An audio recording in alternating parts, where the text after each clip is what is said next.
पूतना और सूक्ष्म बुद्धि की तरह मैं तेरे जाल में नहीं फंसूंगा विष्णु अवतार। उन्होंने तेरे सामने आने की भूल की थी, पर मैं तुझे दिखाई नहीं दूंगा। अदृश्य रूप में ही तेरा वध करूंगा।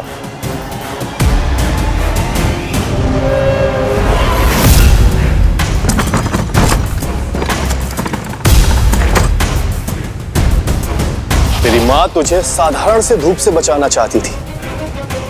क्या दशा होगी उसकी जब मैं तुझे सकट के नीचे कुचल दूंगा।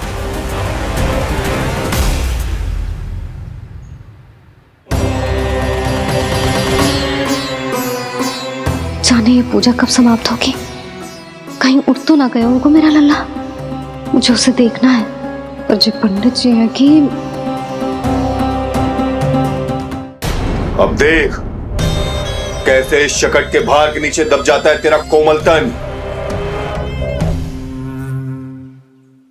यशोदा, पूजा समाप्त होने वाली, आरती को समय हो रहा है। लल्ला सुरक्षित है, चिंता ना करो। कितना नन्हा सा है तू, फिर भी तूने महाराज कंस की रातों की नींद, सुख चैन सब छीन लिया। अब मैं तुझसे तेरे प्राण छीनूंगा। तैयार हो जा।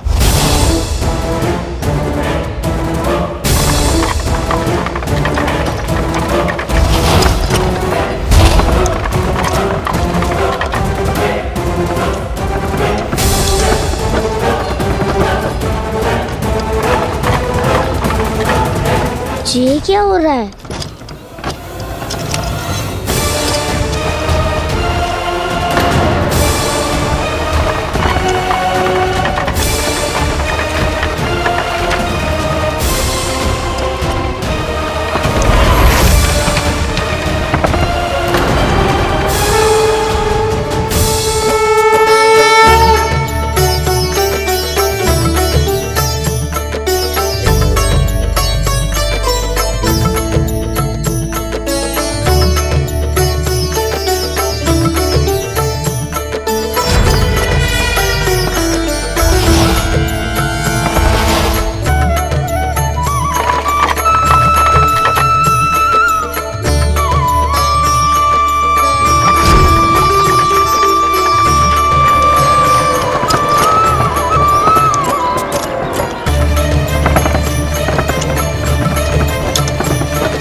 प्राण कब इसके तन से विदा ले लेंगे इसे पता ही नहीं चलेगा।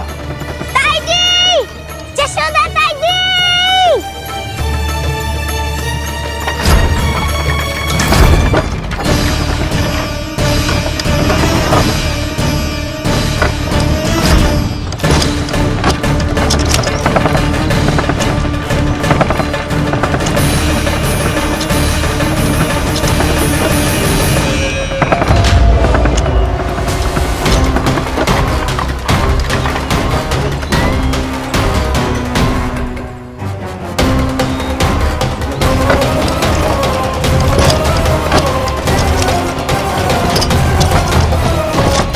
निद्रा देवी, समय हो गया है।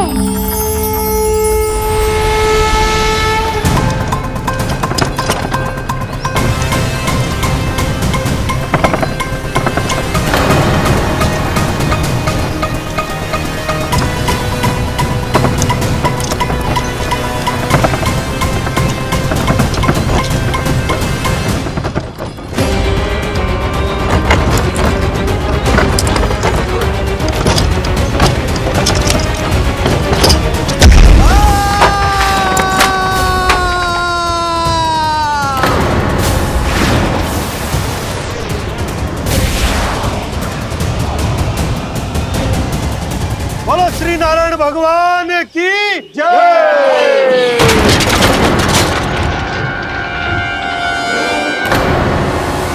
यशोदा ताई जी, जल्दी आओ।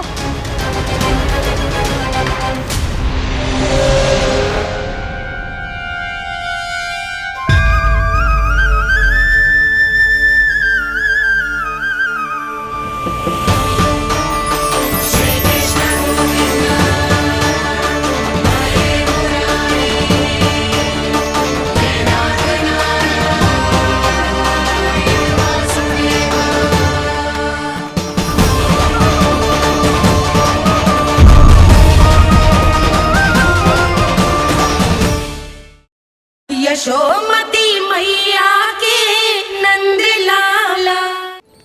बोलो श्री नारायण भगवान की जय।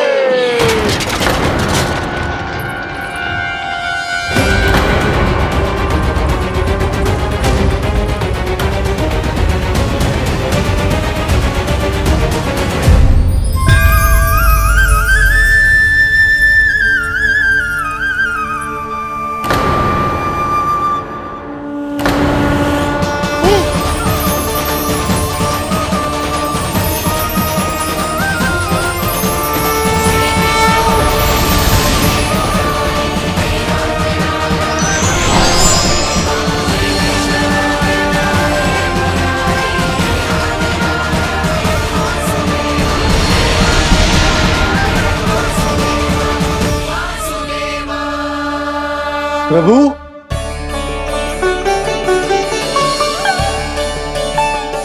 प्रभु, मैंने आपके अवतार को हानि पहुंचाने का प्रयास किया, फिर भी आपने मुझे दर्शन दिया। देने ही पड़े। तुम्हें मेरे चरणों का स्पर्श जो मिल गया, तुम्हें आश्चर्य हो रहा होगा। एक साधारण से स्पर्श से तुम्हें वो मिला जो बड़े से बड़े ऋषियों को भी कठिन से कठिन तपस्या के बाद भी नहीं मिलता। इसका उत्तर तुम्हारे अतीत में छुपा है। दैत्य हिरण्याक्ष के पुत्र के रूप में तुम्हारा जन्म हुआ था। शीघ्र ही तुम बहुत अधिक विशाल और असीम बलशाली हो गए थे, पर तुम अपनी शक्ति का प्रयोग अनुचित ढंग से करते थे। एक दिन तुमने महर्षि लोमस के आश्रम में बहुत ही उत्पात मचाया, हरे भरे वृक्षों को नष्ट कर दिया।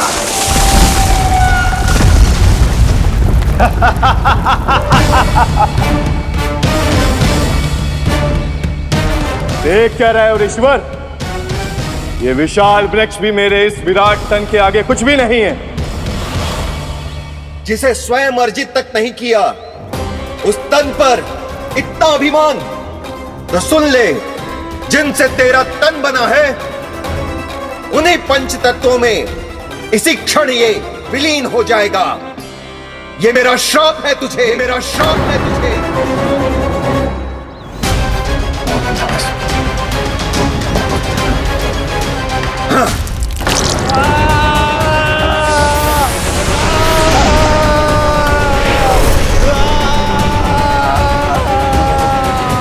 पर तभी तुम्हें अपनी भूल का आभास हुआ और ऋषि लोमस से तुमने क्षमा याचना की। क्षमा करे ऋषिवर, क्षमा करे। मैं मूर्ख, अभिमानी हूँ, अज्ञानी हूँ, परंतु आप तो दया के सागर है। कृपा करे ऋषिवर, कृपा करे। बिना तन के मैं कैसे जीवित रह पाऊंगा? तुम जीवित भी रहोगे और अपने दैनिक कार्यों का संचालन भी कर पाओगे, किंतु सजीव प्राणियों या निर्जीव वस्तुओं की सहायता से। ऐसा जीवन तो मृत्यु के समान है ऋषिवर। इससे अच्छा है आप मुझे जीवन से मुक्ति दे दो। मुक्ति भी अवश्य मिलेगी तुम्हें, पर जब तुम परम प्रभु श्री हरि नारायण के चरणों का स्पर्श करोगे, चरणों का स्पर्श करोगे। और यही नहीं शक्तासुर, कल जब तुम मुझे खोज नहीं पा रहे थे, तब भी तुमने हार नहीं मानी। 7 प्रहर तक 7 बार मेरी और मेरे गोकुल की परिक्रमा की।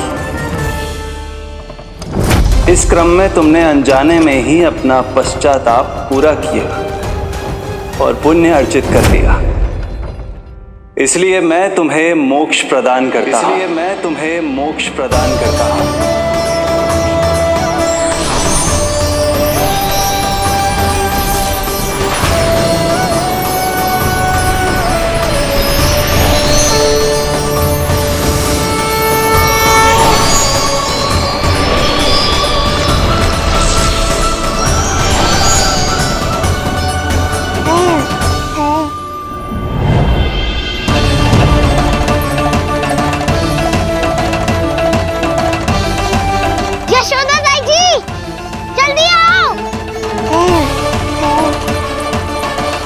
नीलमणि, मेरा लल्ला। लल्ला, तुझे कुछ हुआ तो ना है ना? तुम ठीक तो है ना? मेरा नीलमणि, मेरा प्यारा बच्चा।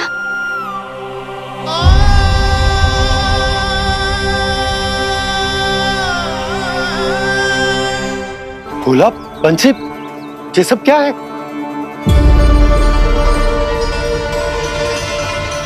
उज्जवल, ये किसने करो है? और देख, कहानी मत सुनाइयो। उज्जवल पुत्र, कैसे हुआ ये सब? किसने किया? और किसने? महाबली नीलमणि ने, बड़ी ताई जी।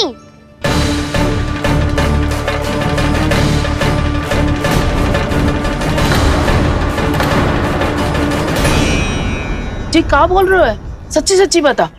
लो, फिर फंस गया उज्जवल। मैं सच्ची कह रहा हूँ। अचानक तीव्र वेग से वायु चली। फिर ऐसे लगो जैसे कोई भूकंप आ रहा है। और फिर जब मैंने देखा तो ये सकट अपने आप हिल रही थी, खड़खड़ खड़खड़ खड़खड़ खड़खड़। फिर मैंने साहस दिखाया और उस सकट को रोकने का प्रयास करो, पर सकट ना रुको। जे हिले ही जा रहा था, खड़खड़ खड़खड़ खड़खड़ खड़खड़ खड़खड़ खड़खड़। और फिर ऐसे ही हिलते हुए अचानक से आगे बढ़कर सीधा नीलमणि के ऊपर चला आए हो। फिर सकट भी हिल रहा था, खड़खड़ खड़खड़, और सकट का सामान भी हिल रहा था, थरथर थरथर। ऐसा लगो जैसे सकट नीलमणि को कुचलने को।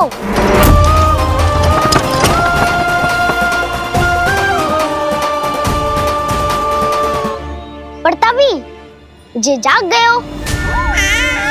इसने खींचकर अपने पांव का प्रहार करो और चीख गया सकट आकाश पे।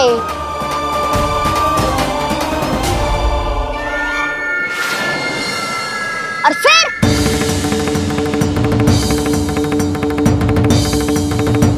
धड़ाम, सब भूमि पे गिरकर चकनाचूर।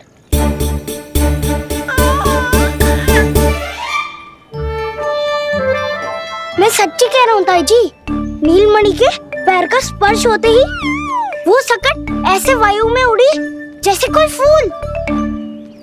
अच्छा, और जो तेरे हाथ में ये माखन है, ये भी अपने आप उड़ के आ गया होगा ना? हाँ, मैं सच्ची कह रहा हूँ। सदा बड़पोलापन, ये अच्छी बात ना है लल्ला। सत्य बता। मैया, मैं सत्य बोल रहा हूँ। ये सकट अपने आप ही आयो था और नीलमणि के प्रहार करते ही दूर जा गिरो। अरे, ये बड़बोले से पूछने से अच्छा है कि हमें स्वयं विचार करना चाहिए कि ये सकट टूटा कैसे। हाँ नंदराज, हाँ, हम भी आरती के लिए भीतर चले गए थे। हाँ। अरे, आप सब मेरा विश्वास क्यों ना कर रहे हो? नीलमणि के प्रहार से ही। उज्जवल, सकट बहुत पुराना था, पहिया ढीला होकर खुल गया होगा। यशोदा, अनेक कारण हो सकते हैं, चिंता करने की कोई आवश्यकता ना है। मैं चिंता क्यों करने लगी भला? मेरे नीलमणि के गले में रक्षा वाला कंठक पहले से ही है। और हम जैसा पूजा पाठ इतने विधि विधान से इसी के लिए तो कर रहे हैं, है ना पंडित जी? हाँ रानी जी। तो बस फिर मेरे लल्ला को कछु क्यों होने लगो? और आप सब स्वयं ही देख लो ना, जे इतना बड़ा सकट टूट के बिखर गया है, किंतु मेरे लल्ला को एक खरोच भी ना आई। इसका अर्थ तो यही है ना कि हम जो भी कर रहे हैं सही कर रहे हैं। मुझे चिंता करने की कछु आवश्यकता ही ना है। चलो सब भीतर चलते हैं। हाँ हाँ, लल्ला को भूख भी लगी आई होगी। चल।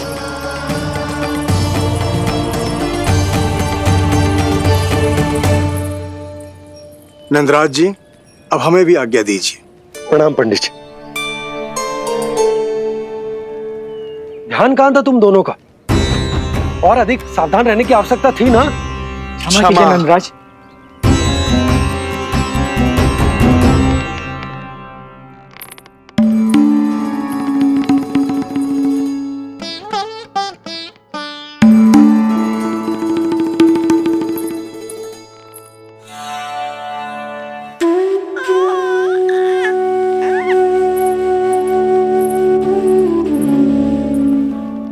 यशोदा, क्या हुआ?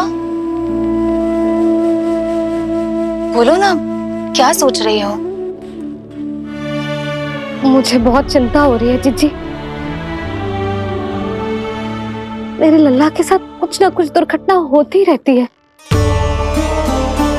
अरे, अभी बाहर ही तुम सबको समझा रही थी, अब भीतर आते ही क्या हो गया तुम्हें? बाहर समझाने वाली मैं ना थी जीजी, वो तो गोकुल की रानी जसोदा थी।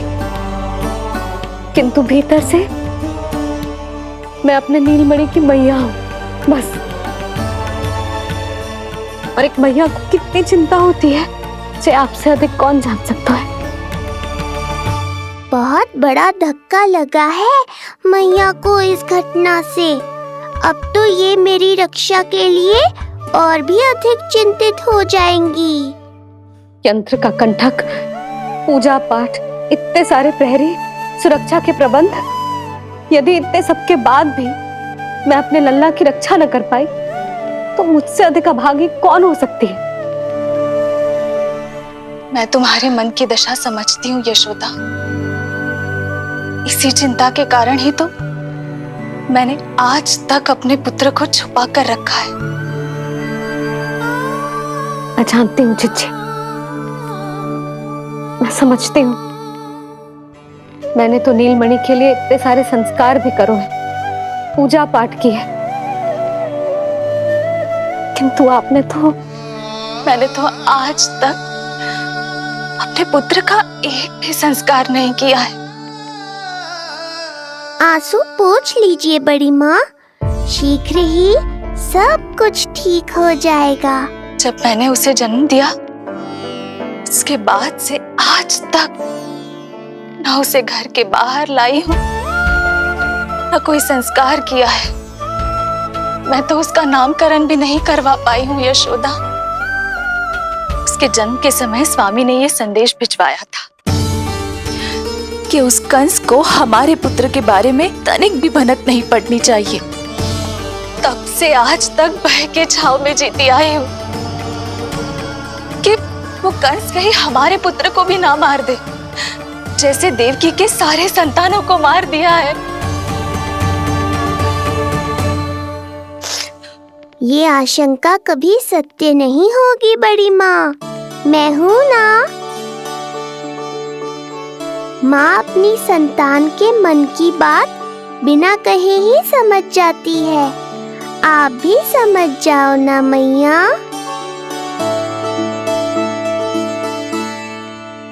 जीजी, हमें रोना ना चाहिए। हमें देख के लल्ला भी रो रहा है। मैया, आपकी सहायता की आवश्यकता है मुझे। मुझे ऐसे क्यों लग रहा है जैसे लल्ला मुझसे कुछ कहना चाह रहा है। दाऊ को हम सबसे दूर कब तक रखेंगे बड़ी माँ? ये सोच रहा होगा कि अब तक आपने इसके दाऊ को छुपा के क्यों रखो है। मैं उनसे मिलना चाहता हूँ मैया। चिच्ची, कितना मन करता होगा ना इसका अपने दाऊ से मिलने का।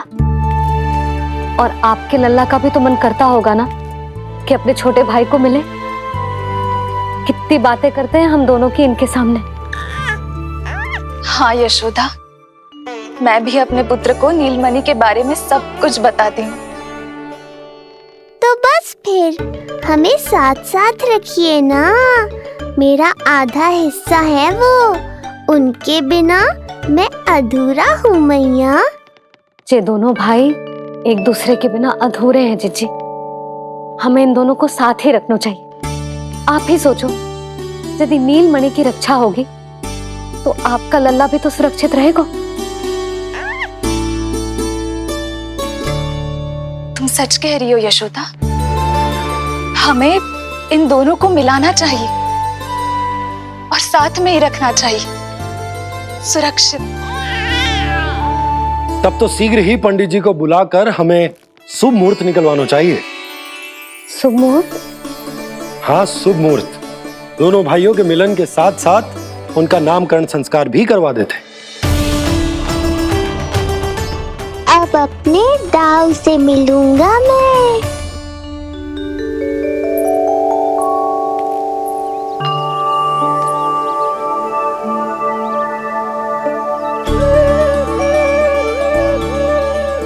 ऋषिवर की दिव्य आभा के कारण ये वातावरण कितना शुद्ध, कितना पवित्र लग रहा है ना। हाँ देवकी, इनका तेज ही ऐसा है कि इनके निकट केवल पवित्रता ही वास कर पाती है। किसी भी प्रकार की दुष्टता इनके पास जाने से पहले ही नष्ट हो जाती है।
इनका तेज ही ऐसा है कि इनके निकट केवल पवित्रता ही वास कर पाती है। किसी भी प्रकार की दुष्टता इनके पास जाने से पहले ही नष्ट हो जाती है। यदि महर्षि की इच्छा के बिना मैंने भीतर प्रवेश किया तो कहीं ये मुझे श्राप ना दे दे। नहीं नहीं, इससे तो अच्छा है कि मैं यहीं आश्रम के बाहर रुकूं और यहीं से इन दोनों पर दृष्टि रखूं।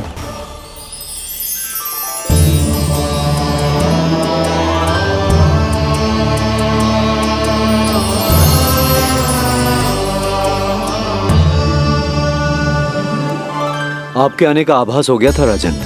गुरुदेव, जो संतानें हमने खो दी है उनका श्राद्ध करवाने की विनती लेकर हम आपके पास आए हैं।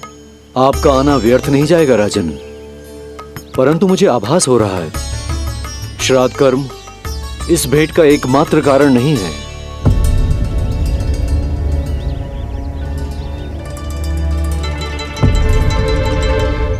आपको उसकी या कंस की चिंता करने की कोई आवश्यकता नहीं है। निश्चिंत होकर बताइए कि आपकी इच्छा क्या है। गुरुदेव, वर्तमान में मेरी प्रथम पत्नी रोहिणी पुत्र सहित गोकुल में निवास कर रही है। हमारे उस पुत्र का और भाभी यशोदा के पुत्र का नामकरण संस्कार करवा दीजिए। बस यही हमारा सौभाग्य होगा। मुझे कुछ सुनाई क्यों नहीं दे रहा है?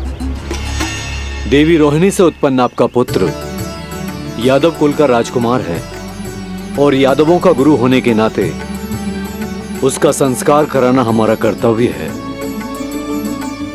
परंतु यशोदा पुत्र का नामकरण वो आप मुझसे क्यों करवाना चाहते हैं?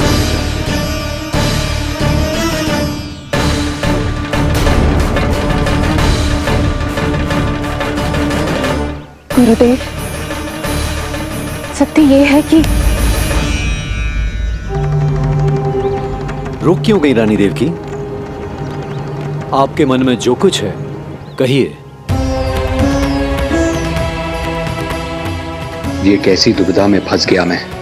यदि मैंने गुरुदेव को यशोदा पुत्र का सत्य बताया तो कंस को भी पता चल जाएगा, और यदि नहीं बताया तो कहीं ऐसा ना हो कि ऋषिवर ही बुरा मान जाए। लगता है आप दोनों की दुविधा मेरे अनुमान से भी बहुत बड़ी है।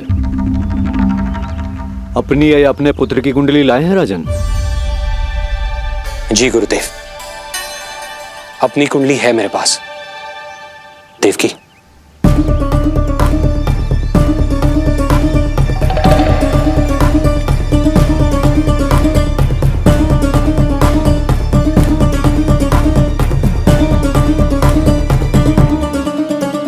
जो रहस्य आप नहीं बता पा रहे हैं राजन, वो ये कुंडली बताएगी।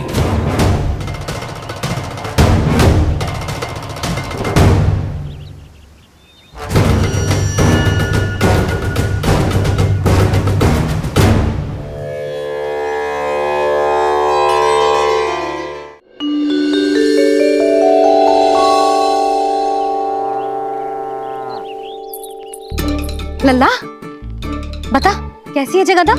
मैया को हो क्या गया है आज? देख सही सही बताइयो।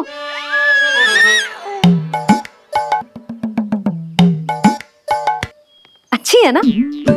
पसंद आएगी ना उसे? हाँ? या फिर जे मोर पंख वाला मुकुट दे दूं? पहली बार मिल रहा है तू, उपहार तो देना चाहिए ना।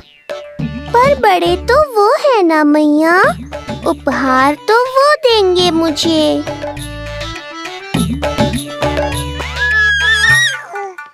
ना ना, मोर पंख वाला मुकुट तो मेरे लल्ला का है ना, जे ना दे सकते। तेरे जैसा कोई कंठक या चांदी वाला कड़ा दे दूं? हाँ? इस मिलन के लिए मुझसे अधिक उतावली तो मैया है।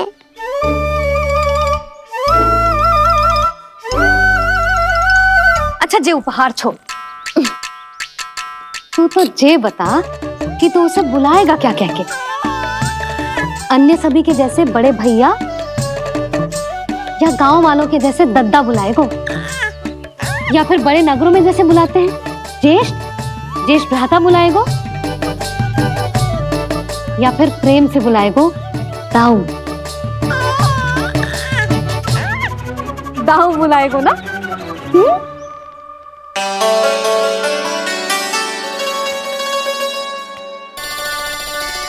सुनो आपने, हमारे लल्ला ने निर्णय ले लियो, ये अपने भैया को दाऊ कहकर बुलाएगो। अरे वाह, लल्ला ने बोलना भले ही ना सीखो, परंतु तुम्हें बता दियो।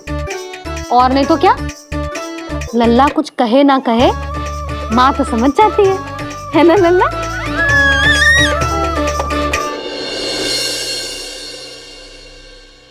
और इसने दाऊ वाली बात पे हाँ भी की है। हाँ हाँ तो सदानंद जी ने भी कर दी है। लो मैं तो भूल ही गई, क्या कही पंडित जी ने? बता तो ना यशोदा, बाहर से आया हूँ, हाथ पैर तो धो लूं। हाँ जी लो। अब बताओ कब का मुहूर्त निकालो है? तनिक हाथ मुंह पूछ लूं। अब बताओ क्या कही उन्होंने? यशोदा थक गए हूँ, तनिक सांस तो लेने दो। बाहर से आया हूँ, जल ना पूछोगी?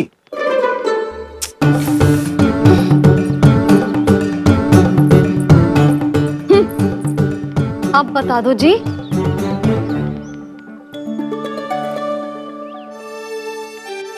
बाबा अब बता भी दो, नहीं तो खेल खेल में खेल हो जाएगा।